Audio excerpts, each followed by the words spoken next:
Welcome into the lounge presented by DraftKings. We are going live today, Garrett, for the start of free agency officially. It's 4 o'clock. Check the clock. It's 4 o'clock.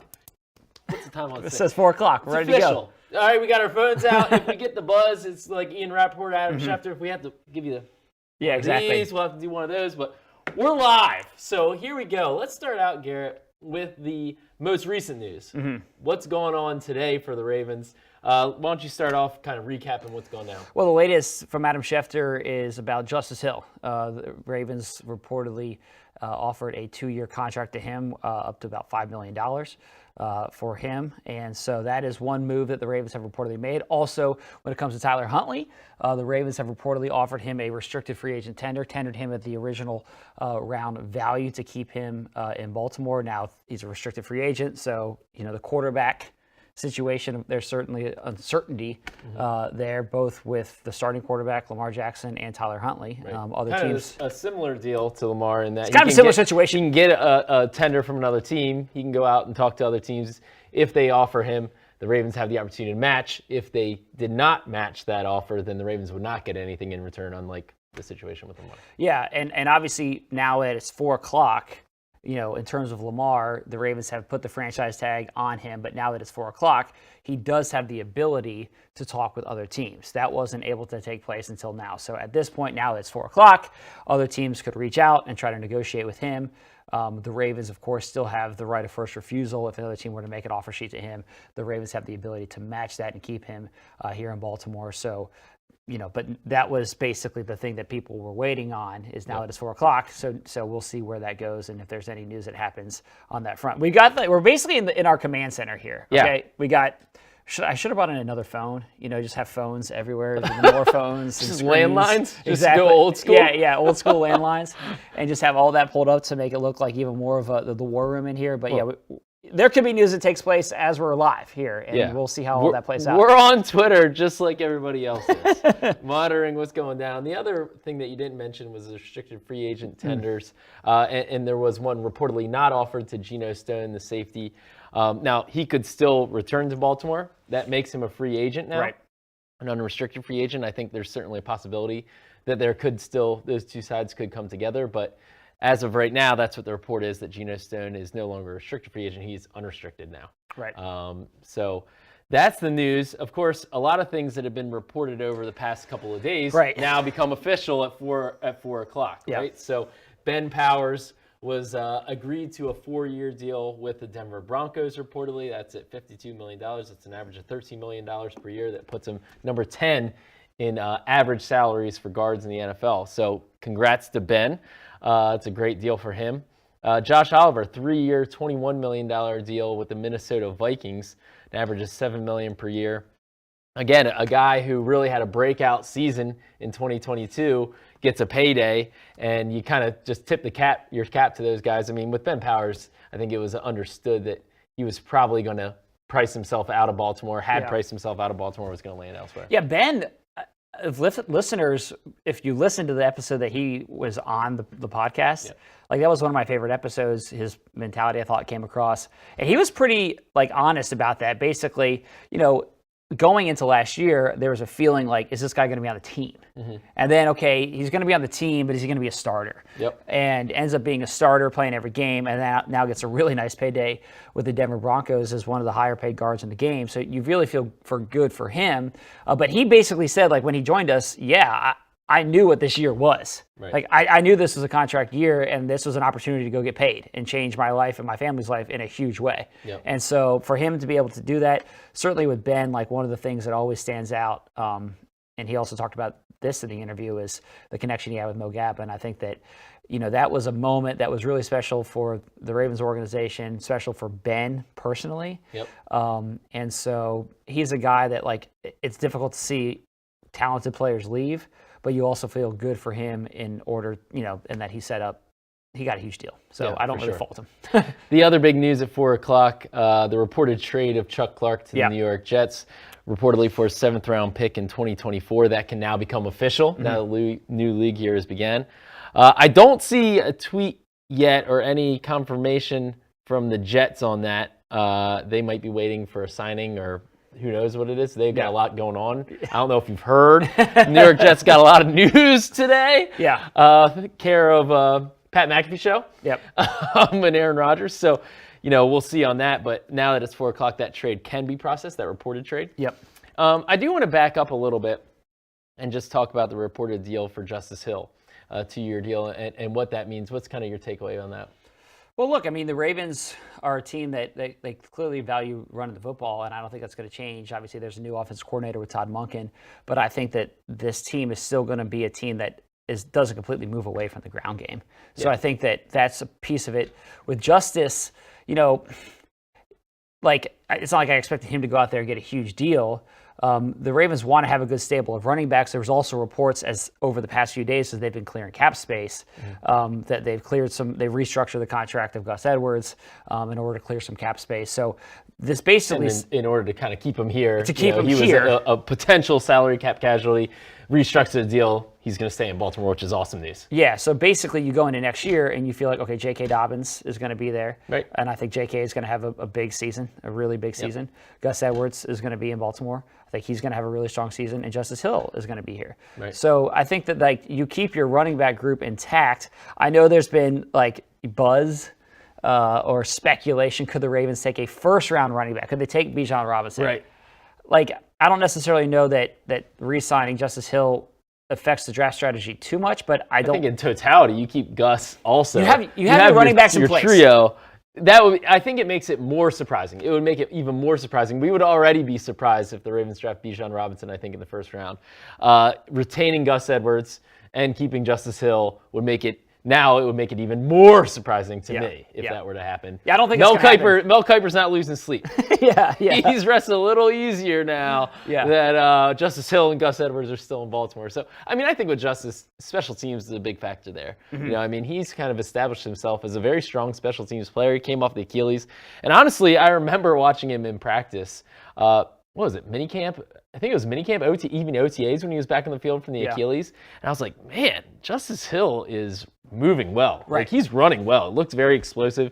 That carried on through the season. I mean, not that he had huge numbers as a running back offensively, but he put up career highs in rushing yards. He put up career highs in receptions and yards per carry. I mean, he was an effective running back. And I think he offensively adds a different dynamic to the running back core.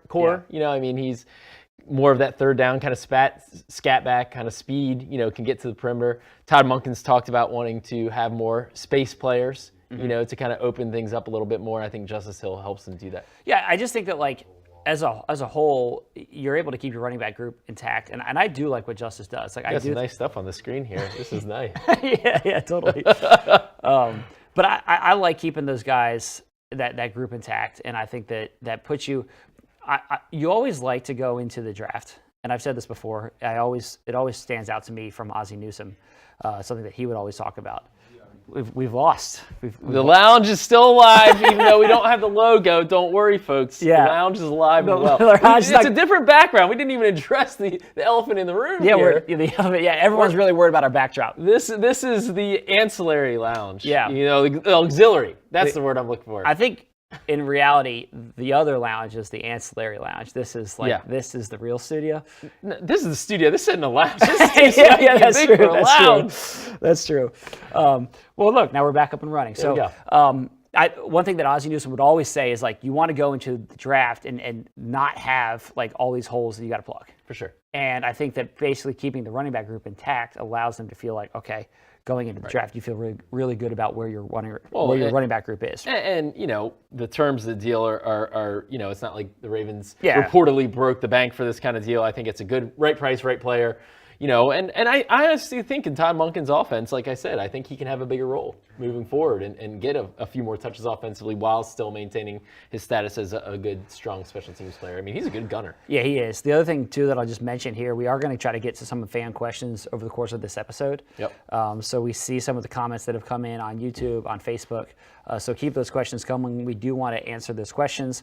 Also, as always, you can email us at thelounge@ravens.nfl.net. You don't need to send in the email right now. You can just comment. We're live. Typically, we're not live. You can send the email if you're old school. Okay, I thought you were teeing this up. That's what I'm going to do. All right. So over the course of the year, I'm holding it upside down for a reason. Over the course of the year, we've been every player who has come on the lounge has signed this helmet. And we have been telling everybody that at some point we're going to auction off. We're gonna raffle off this helmet. So in here are all the names of players of the people who have emailed us this season, and one of them, a lot of names. It's almost spilling out of here. Tens of thousands and millions of names are in here. It's so heavy I can barely lift it up. No, there's a bunch of names in there, and so I'm gonna draw a name later in this episode. And there's going to be a winner that is announced. Yeah, pretty exciting. Yeah. All right, so we haven't really talked about, we buried the lead a little bit here. And we briefly touched on it, but Lamar Jackson. As a non-exclusive, with the non-exclusive franchise tag on him, now can start negotiating with other teams. I think I saw on Instagram he's got the red boots on today. Yeah. So if that's his negotiating swag, that's interesting swag. Are you wearing the red boots? I am not wearing the red boots. I am not that cool. Okay, well, we know that. To be frank. Yeah. So, now he can start talking to other teams. And the question, of course, becomes, well, what other teams could pursue Lamar Jackson, right? And certainly over the first 2+ days now of free agency being open, there's been a lot of movement in the quarterback game, right? So let's go for it. Go through the list here. New Orleans started out, signed Derek Carr, who had been released by the Raiders. So he was a free agent. He could have signed before, he signed officially before free agency opened. So Derek Carr went to New Orleans. Jimmy Garoppolo went to the Raiders. Miami, I think, made it pretty clear that they're keeping Tua. They picked up they picked up the 5th-year option for Tua, which is exactly that was more than just saying we want it. Exactly, more than lip service. Yeah, that was action. Right, and Carolina traded up for the number 1 overall pick, presumably to draft whichever quarterback they want. Houston sits at number 2, has a second draft pick they can take, whether that be Bryce Young, whether that be C.J. Stroud, whoever it is, they have their pick of whoever's left. As of today, Baker Mayfield has reportedly agreed to terms with the Tampa Bay Buccaneers. Aaron Rodgers now, as of an hour ago or so, a couple hours ago, says he's going to the New York Jets. That still hasn't been worked out, which is kind of the funny thing. Everybody's saying, Aaron Rodgers with the Jets. Yeah, they just have to work out trade compensation. Sometimes that takes a little bit. Yeah, it can definitely then there's reports that they want 2 first-round picks for Aaron Rodgers. Right. So are the Jets just... anyway, that's a different point, but he says he's going to the Jets. That's likely to happen. It sounds. The biggest hurdle. It sounded like.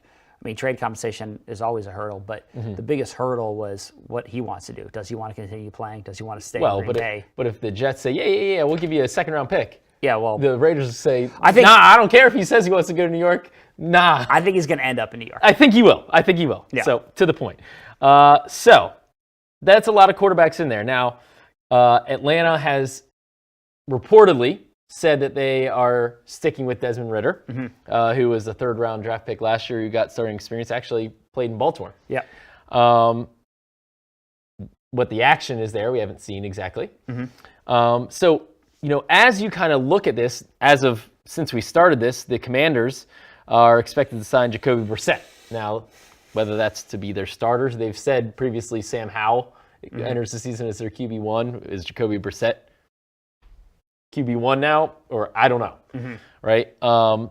As it stands now, the point is that there's been a lot of movement, that a lot of spots for quarterback-needed teams have been taken. And so it makes you wonder who's left out there if somebody is going to pursue Lamar Jackson, which Lamar Jackson is an amazing player, is an awesome player. You would certainly think teams are interested, but there's not a whole lot of obvious teams out there that have obvious glaring quarterback needs at this point. I think the 2 that jump out would be the Colts. They have the 4th overall pick.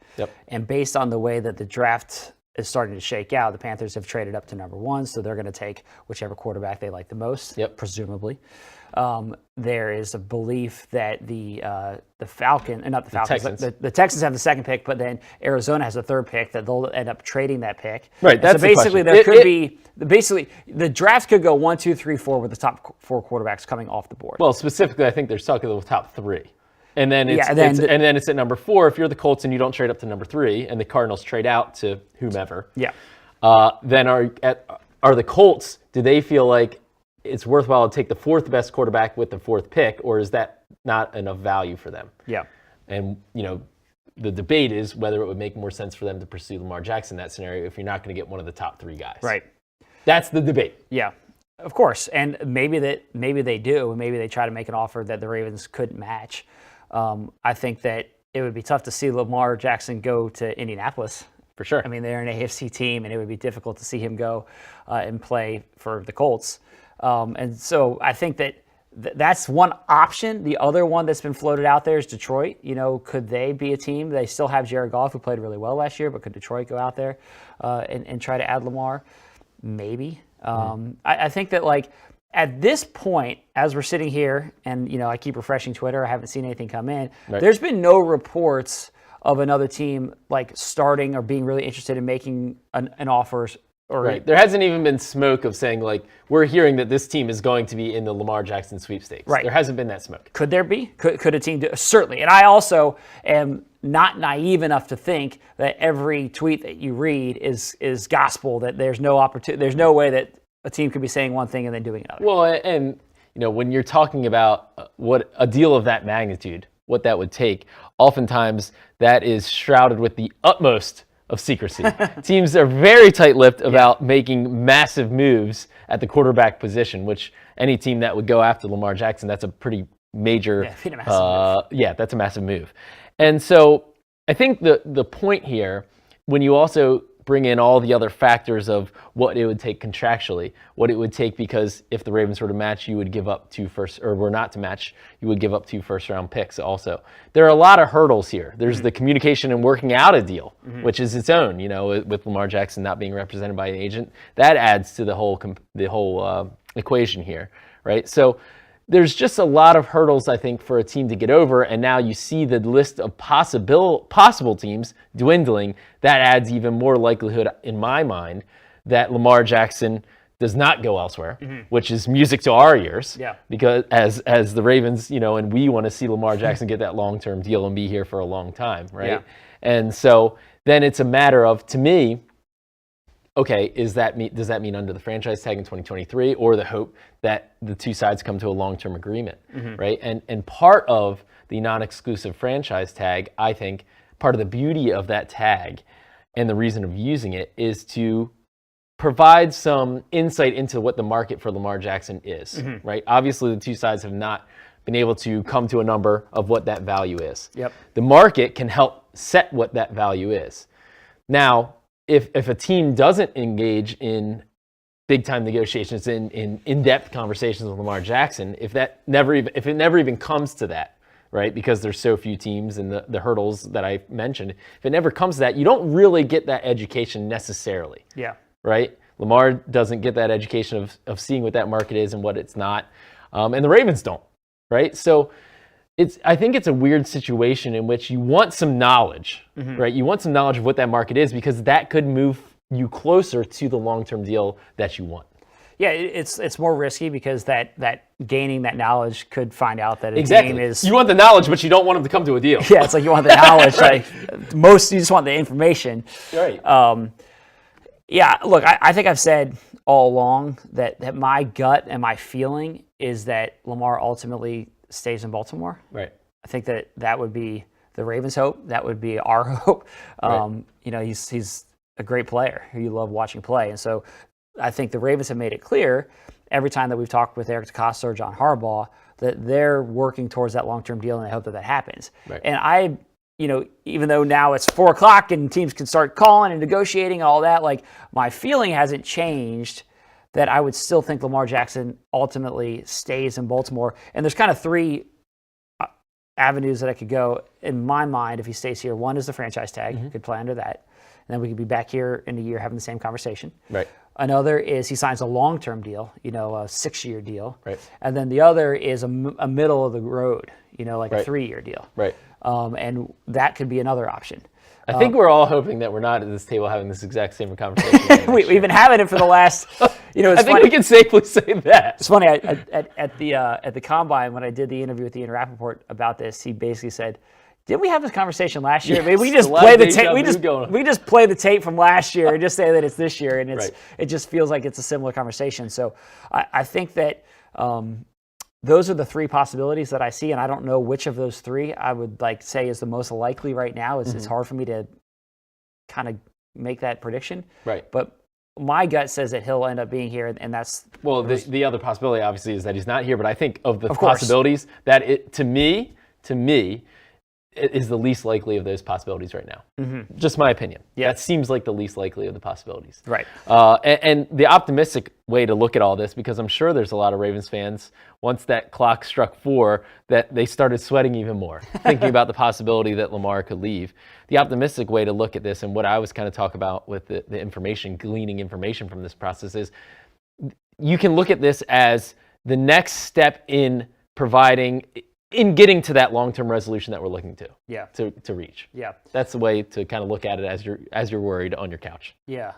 Totally. So, all right, I want to take some fan questions here. You can comment on Facebook, on YouTube. Let us know what questions you have. Here's a question, and we missed this one off the top when we were recapping the week. But this question is from Lisa, who asks, "What's your take on letting Calais Campbell go?" Certainly. So Calais Campbell, the Ravens parted ways with him. They released him earlier this week. He was due a big cap number. He has decided he wants to come back and play this year, but the Ravens released him in a text to Josina Anderson. Now, when the Ravens released him, Eric DeCosta said that the hope and the expectation, they're not closing the door on him playing for the Ravens this year. He could still end up back in Baltimore. We've seen this happen with players previously. They either go out and they test the market, or the Ravens release them. You see what the market holds, and then you end up back here. So DeCosta said they're not closing the door. Excuse me, sir. We have a tweet here from Evan Massey. Okay. Don't know who Here's the thing. I'm checking. Here's the thing you got to remember. But anybody can get the blue check these days. You got to remember with Mink, you just always got to keep this in mind. And I've learned this is basically in real time the dilemma that I've dealt with for the past decade. I'm trying to deliver some news here. But I need to preface this as an opportunity to clown me. I need to preface I'm not getting got right now. All right. You always need to double check that it's not a fake account or it's somebody. He says he was featured on Forbes and ESPN, Yahoo. Okay. Evan Massey. He says that the Colts have given some thought to pursuing Lamar Jackson, according to a source. Says they aren't completely sold on any quarterback in this draft class, a team to monitor, the Colts. Yeah. I thought it was going to be on Calais, just as we were talking about Calais. No. I mean, I think that's a big enough information there that it's worth interrupting you. I don't know. You don't think so? Yeah, it doesn't rise to the level for you? Yeah. No, look, I think it's I mean, I'm sure there's a lot of teams that have thought about it, And so that's the first little bit of smoke. There's a little bit of smoke. That's the first smoke that we've seen on this issue. Yeah, totally. Now, I seem to recall a couple weeks ago reading about tweets about how the Colts were in love with Bryce Young, or they're in love with so and so, and now we're saying that they aren't completely sold on any quarterback in this class. Once again, I will just say, don't believe pretty much anything you hear regarding teams' interests in quarterbacks, who they like and who they don't. Yeah. I just think that's sacred information in the NFL. Yeah, teams usually are not in the business of giving away their strategy in terms of free agency or the draft. All right, but going back to Calais, look, I think that he was due a massive cap number, and the Ravens need to get under the cap. They're reportedly around $10 million under the cap coming into today, based on the moves that they made. And it's just one of those difficult decisions. Like, you find yourself in a spot where you love the player, you love the person, he's been productive, but the money doesn't line up with what you want to spend. And I think that's basically the hard business reality of where the Ravens found themselves with Calais. Now he goes out there in the market, and maybe he ends up back here. It's probably going to be the last season of his career. He's 99 sacks, 1 sack away from 100. I think it's 199, 1 away from 200, isn't it? Am I wrong on that? Am I completely wrong on that? He's almost at 100. It's 100. Okay, I give him an extra 100. I mean, guys, clear. First ballot. He suddenly has the most sacks in NFL history. Might be. All right, my brain just went there. So what's your take on the Calais move? Yeah, I mean, it's a tough move to make. I mean, these are the tough business decisions that happen this time of year. You don't like to see something like that, a player of that caliber and a person of that caliber. And so that's just, when you have a quarterback that you're franchise tagging, when you're tight against the cap and you have to clear some space, those are the kind of tough decisions that you have to make, unfortunately. Like you said, I think it wouldn't be surprising if Calais were to return. I think it's well known that he loves Baltimore, that Baltimore loves him, right? And when there's desire on both sides, you have the framework for a reunion, right? It's whether who else comes in with what kind of offer for Calais. I think his market remains to be seen. Like I said, he played at a pretty high level last year.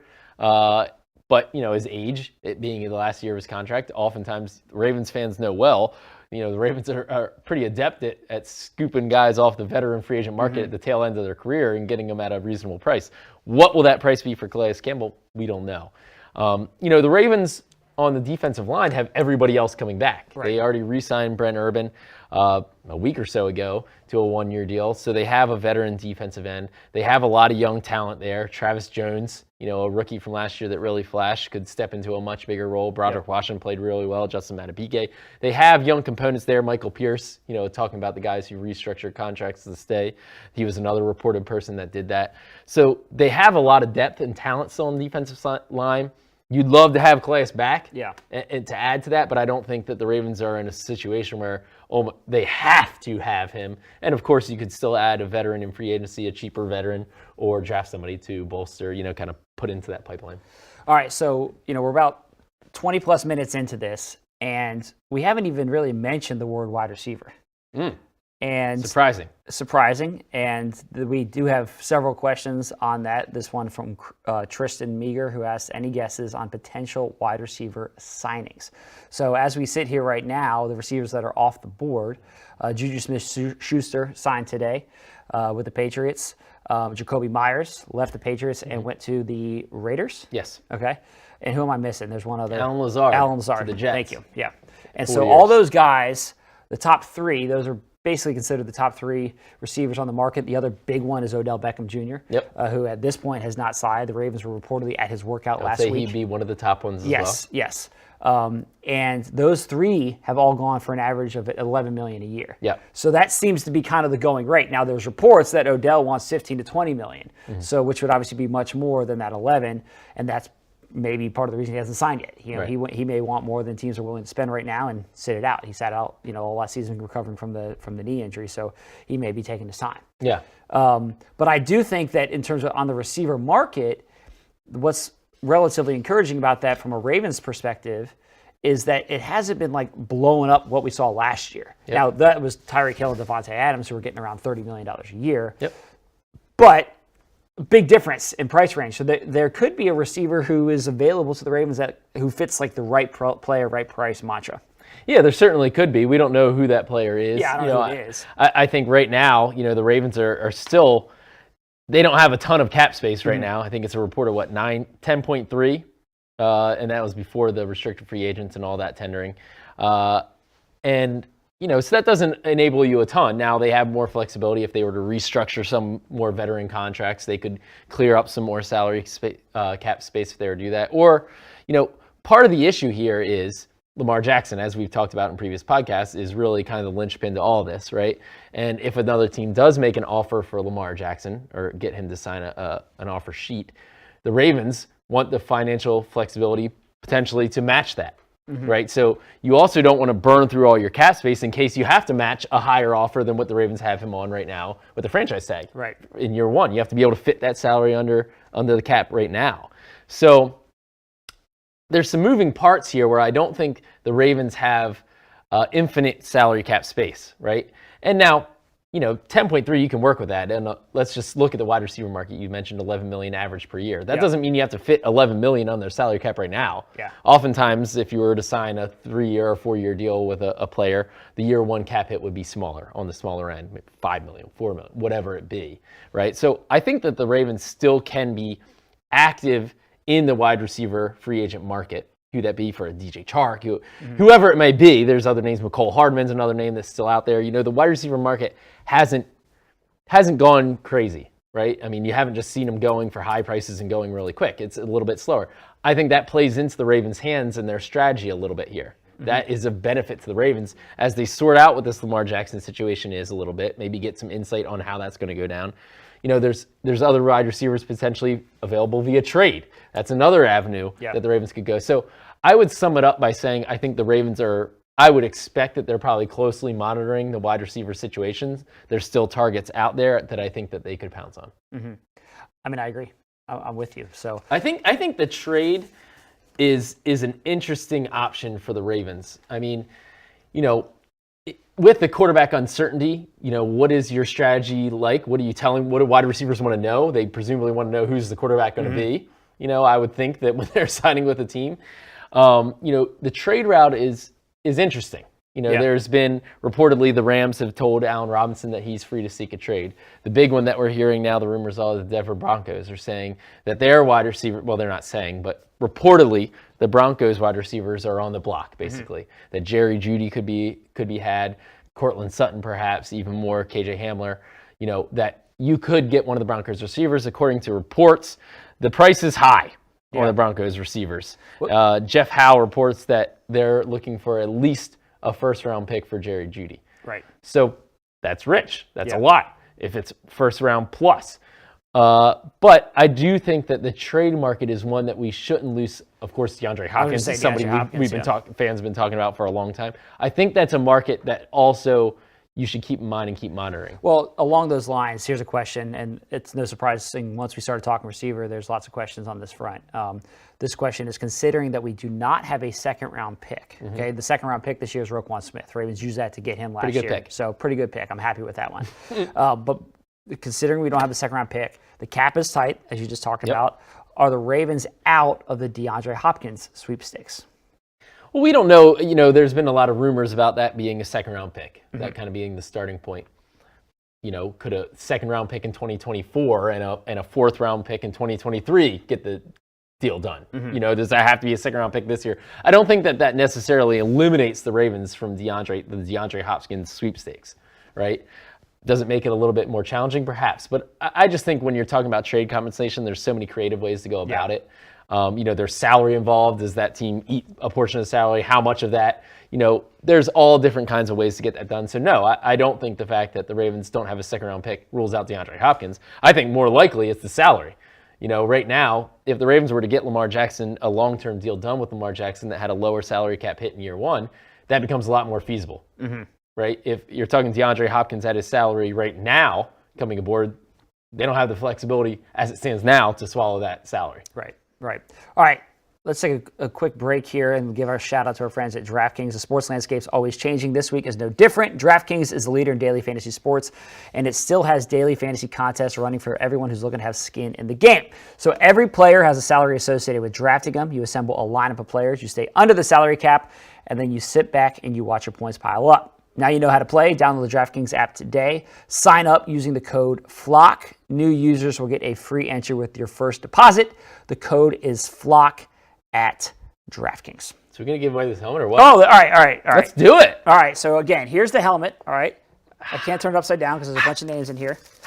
Are you the one pulling the name? I think so. You're holding the helmet. Here we go. All right. Mix it up. This is totally legit. No shenanigans. No shenanigans. I know St. Patty's Day is coming up. Ryan's brother wins it. No. Allegra Kalen has won the helmet. Allegra, I hope you're tuned in right now because you just got this beautiful helmet autographed by a ton. There's all the names. See, no shenanigans. The millions. There's so many more millions that are going to spill out of here. We can't show you all. But yeah, congratulations to Allegra. Yeah. Thank you for listening to Lounge, and thank you for emailing us. As always, you can email us at thelounge@ravens.nfl.net. Yep. Very fun. Also, we want to make sure that listeners know that we do have a new podcast in our feed that's recently launched. It's Ravens Press Pass. Yep. So make sure you're subscribed to that too. Basically, the way that works is every time there's press conferences, we put the full press conferences. If you want to listen to the whole thing in its entirety, those entire press conferences live in the Ravens Press Pass feed.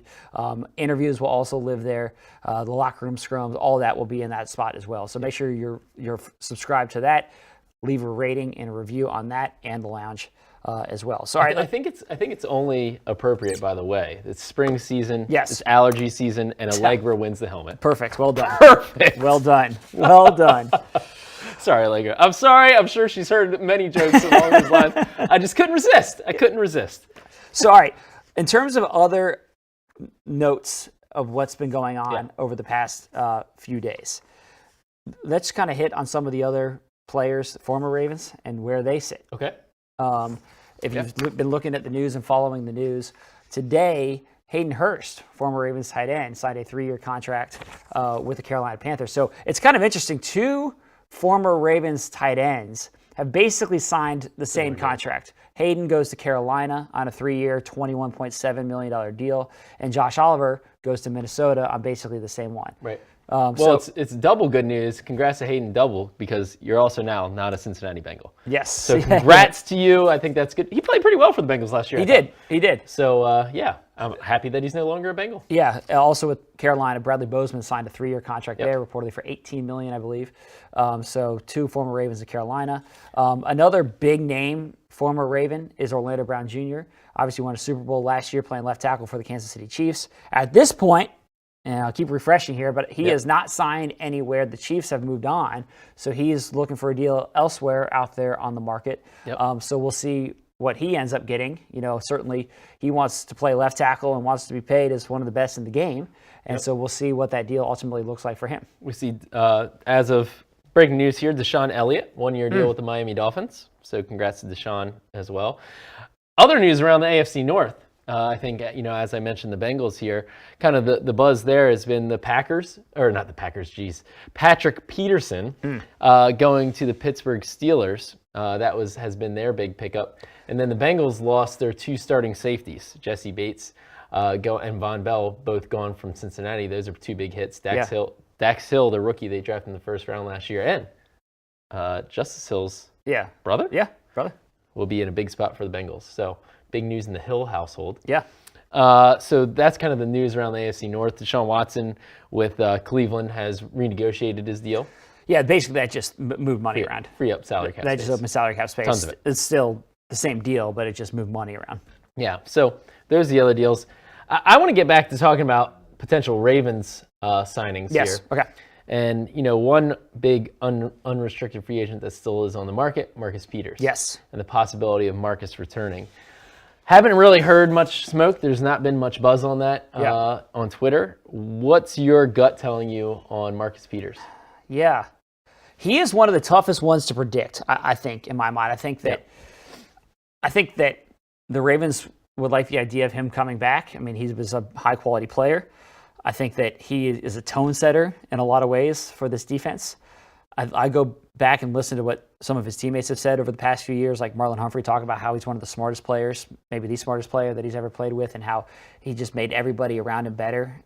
So I think that for all those reasons, the idea of him returning to Baltimore, I mentioned talking to Rappaport at the Combine, he said he thought there was a chance that maybe they work out a deal during the season. So, based on, his feeling and what he's hearing, there's some momentum there. Maybe there's some momentum there. Well, Eric Costa has said, that he's talked to his agent, that he's, in close contact with his agent and those things. I would expect those conversations to continue. Yeah. Now, Eric, in talking about that, never said there's no doubt he's going to be a Raven. Now, of course, you're negotiating, and there's always the potential that someone ends up wanting to leave or wanting to get another big deal elsewhere. So, I think that with Marcus at this stage of his career, he's played multiple teams. He's played in 3 different teams in his career. He's going to want to look at the best overall package. It's the money, it's the team, it's the culture, it's the city, it's where he feels at home, it's where he feels like he's going to have a chance to win. This is somebody who cares deeply about winning.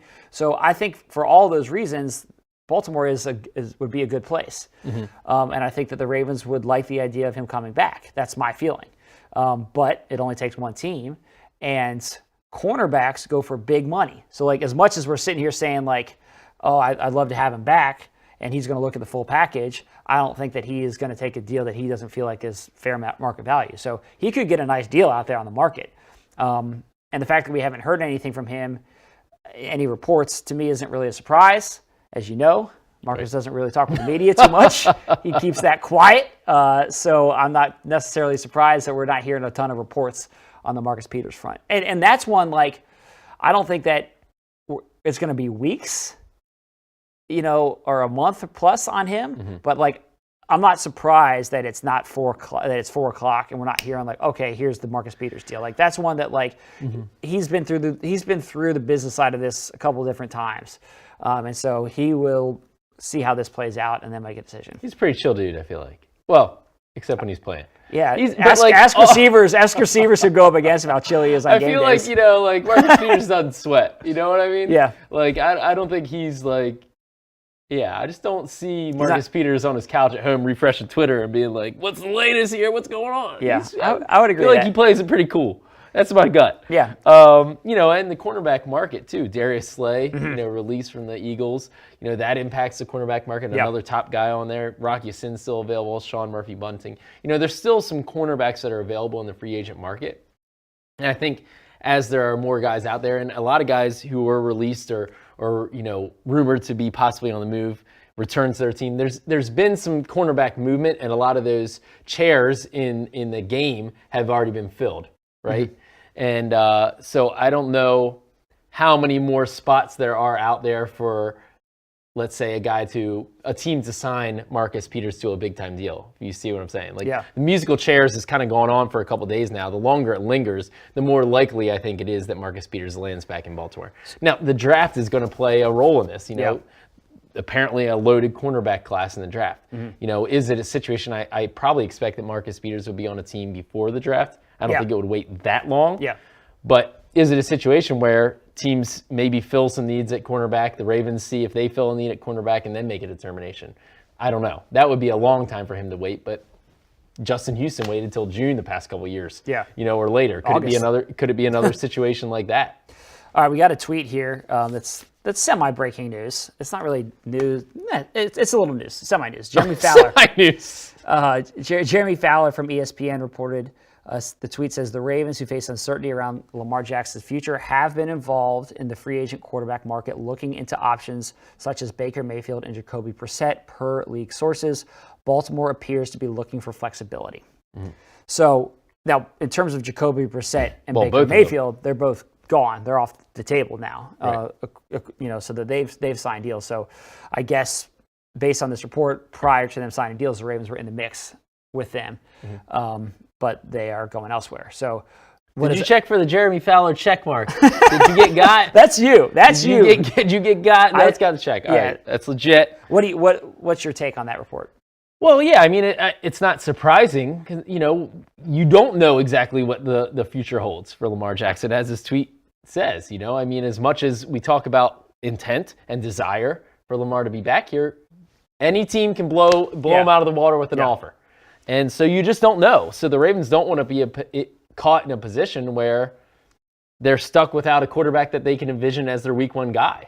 Now, if Lamar Jackson ends up elsewhere and the Ravens get 2 first-round picks, do they draft a top quarterback in the first round?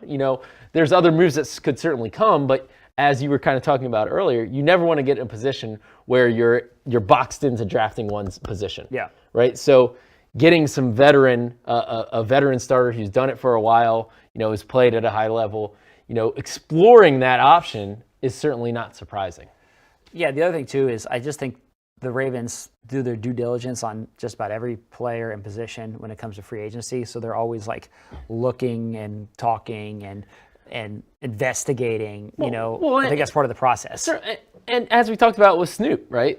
Another team could come out. The Ravens reportedly offered a right of first refusal tender, right? Another team could come and scoop up Snoop. Right? Now you don't have a backup quarterback.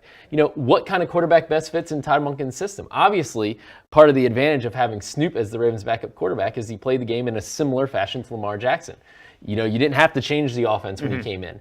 Well, what does Todd Monken's offense look like? Is it as suited towards the way that Snoop plays the game or towards the way a different player plays the game? Yeah. I think that's part of the equation here. Yeah, totally. So as always, you can email us at thelounge@ravens.nfl.net. Also, I'm looking at the questions that are coming in here across social media. I want to go back to a position. The player for the Ravens who signed the biggest deal on the free agent market so far is Ben Powers. Signed the 4-year, $52 million deal with the Denver Broncos.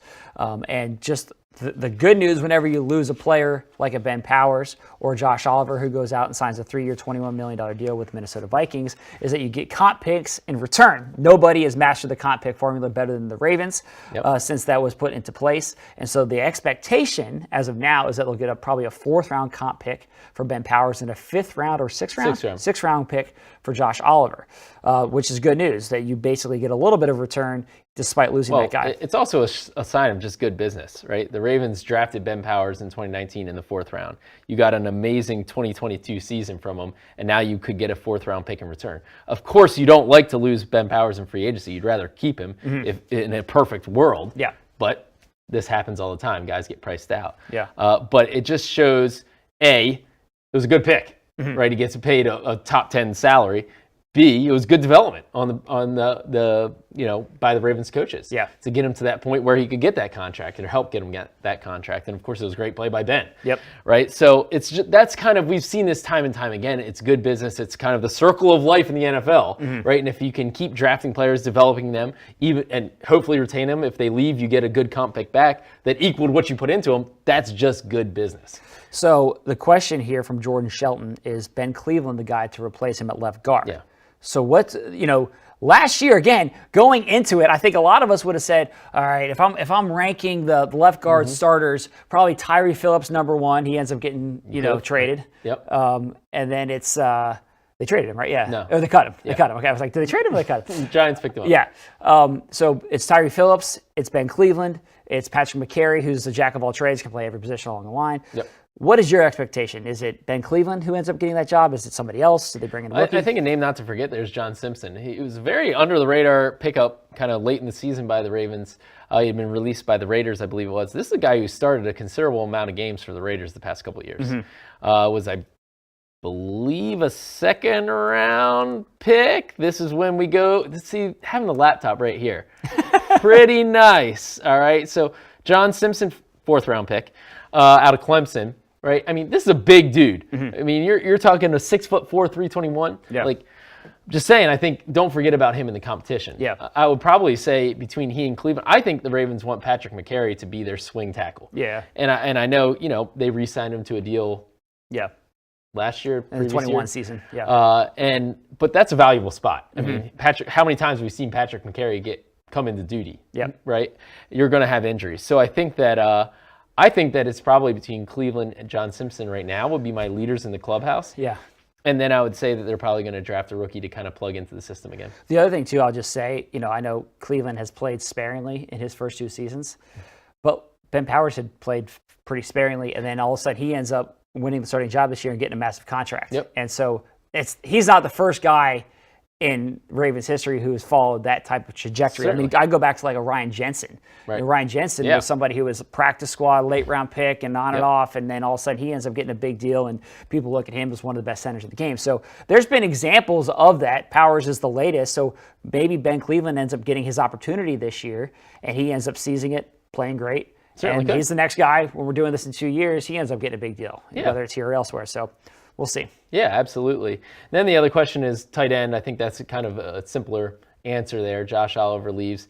The Ravens drafted 2 tight ends in the 4th round last year, Isaiah Likely and Charlie Kolar. I think that Charlie Kolar, from a physical standpoint, you look at him and you're like, this is Josh Oliver 2.0. But, I also think you looked at Charlie Kolar last year and you said, oh, give him a year in the weight room, give him a full offseason in the weight room in the Ravens program. Like, this dude's going to look big. I mean, Josh Oliver looked the part. He definitely does. Certainly looks the part, and I think that Charlie Kolar could really have a similar role and look the same and offer some, certainly as a receiver. He showed that at Iowa State that he can catch the ball. Isaiah Likely, we know what he can do as a receiving target. So I think those 2 rookies now with Josh Oliver not in the mix anymore, it's their time to shine. I like Kolar. I mean, I like the potential there. Yeah. I mean, I think, like you said, I think he looks the part, and I think that he could be a pretty important player for this team this year and have a really good season. So, again, you guys can email us at thelounge@ravens.nfl.net. Make sure you subscribe to the podcast. Also, leave a rating and a review. We appreciate everybody watching,